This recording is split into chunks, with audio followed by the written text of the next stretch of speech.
बच्चे हाँ जी। कैसे बैठेंगे? ऐसे। दूसरे का गा प्रश्न अभ्यास 5 मिनट का। कल हम लोगों ने द्विपद से द्विपद या त्रिपद को भाग करना सीखा था।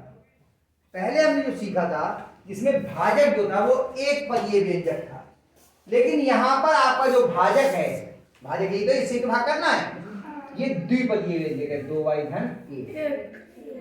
जब भी हम द्विपदीय त्रिपदीय या चतुष्पदीय व्यंजक से यानी एक पदीय से अधिक व्यंजक होते हैं, एक पदीय अधिक पदीय व्यंजक होता है, तो उससे जब भाग करते हैं तो उसका एक तरीका अलग मैंने आपको कल बताया है कि इसमें रफ का प्रयोग जरूर करते हैं। आज फिर बिल्कुल शुरू से इस सवाल को मैं बता रहा हूं, किसी की समझ में ना आए तो उसको ध्यान से देखना। अगर कल ना आया हो, जिसको आगे बहुत अच्छी बात है, जिसको आगे वो भी ध्यान से देखे और अच्छे से समझ में आ जाएगा।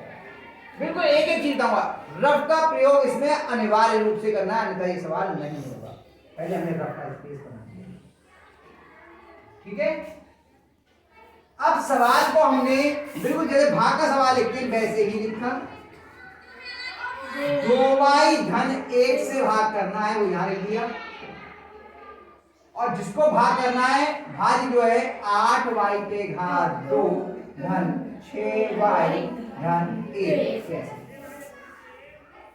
तरीका मैंने ये बताया था, चाहे भाजक हो या भाज्य, इनको घातों के घटते हुए क्रम में लिखते हैं।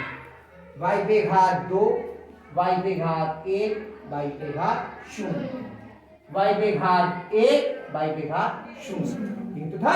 फिर अचर पद होता है, उसमें घात जो है चर की 0 होती है।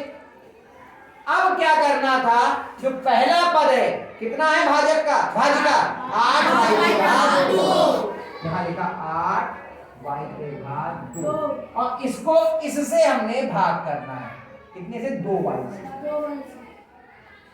नियम वही है, पहले चिन्हों का, फिर अंकों का, और फिर बीजों का।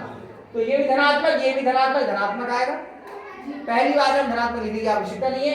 2 चौक 8, 4 आ गया, और y पे घात 2 में से y पे घात 1 गई तो कितना बच गया, 1 घात लिख लिया, ठीक है। कितना आया ये आपका, 4। जो आया इसको हमने भागफल में लिख दिया 4। अभी मैं बता रहा था कि पहले जो भागफल आया है पहले उसको लिख लेते हैं, बाद में आगे काम करते हैं। सुबह बता रहा था ना आपको, फिर समझिए। अब 4y जो आया है भागफल, इसकी इस पूरे पद से गुणा करेंगे, और जो आएगा, जो जिसका सजातीय होगा उसके नीचे लिखेंगे। 4y की पहले हमने कही प्लस के 1 से गुणा, ये भी प्लस का और ये भी प्लस का, तो क्या आएगा प्लस का। 4y एकम 4y। y वाला पद कौन सा है, 2। इसमें y वाला, इसमें पूछ रहा हूं 6y। 4y आया ना, तो 4y के नीचे लिखा हमने धनात्मक 4y, चिन्ह के साथ लिखा।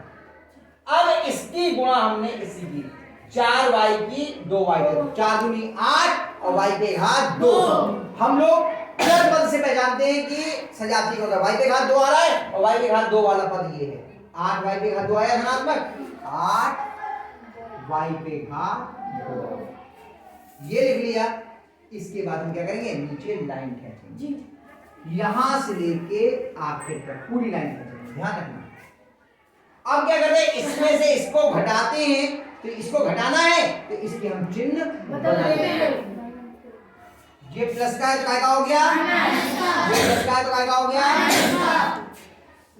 अब देखिए ये धनात्मक, ये धनात्मक, 8y पे घात 2 में से 8y पे घात 2 गया तो कितना हो गया, ये प्लस का और ये माइनस का तो घटेंगे। प्लस वाला बड़ा है तो चिन्ह काय का लगेगा, प्लस का। 6y में से 4y गया तो कितने गए, 2y। यहाँ तक बात पूरी हो गई। अब जितना बचा है वो सब उतार लेंगे, इसमें जितना बचा है, अब बढ़िया गया, जितना बचा है सब उतार लेंगे, प्लस का 1। अब आपका जो ये है इसको भाग करेंगे, फिर वही करेंगे। इसमें सबसे बड़ी घात क्या है, 2y, 2y को भाग किया आपने इस वाले 2y, तो दोनों प्लस के, तो प्लस का आएगा 2 एकम 2, 2 बाई एकम 1 ही आ जाएगा बात। तो 2 बाई है तो 1 आया, 2 बाई एकम 2 बाई कितना है प्लस का 1, प्लस का 1 आपने यहाँ लिख दिया। अब 1 से 1 की गुणा करें तो प्लस का 1 आया और 1 की 2 बाई से गुणा करें तो प्लस का 2 बाई आ गया। फिर घटाने के लिए ये प्लस का था माइनस हो गया, माइनस प्लस का था माइनस हो गया, ये भी कट के शून्य हो गया, ये भी कट के आया समझ में। इस सवाल को एक बार उतार लीजिए और फिर दोबारा कीजिए, फिर अगला सवाल करेंगे।